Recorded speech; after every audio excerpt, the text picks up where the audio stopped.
Мен Мейрамбек Әлібек, нөмірі 34-ші жалпы білім беретін орта мектебінің 3-ші А сынып оқушысымын. Тұманбай Молдағалиев, қазақ деген халықтың баласымын. Қазақ деген халықтың баласымын. Баласына беретін барасылын. Менің көрсе қиналып інісінің, тілін алып өсетін ағасының. Қазақ деген халықтың баласымын.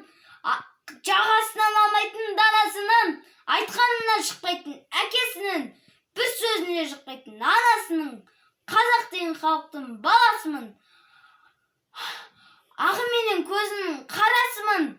Халқын мақтап ететін әр жерлерде салтын сақтап жүретін бабасының. Қазақ деген халықтың баласымын. Алдат алмай алынар барасуым. Арман жолы жүрерім, бақыт жолы, мүмкін емес сол жолда адасуым. Қазақ деген халықтың баласымын.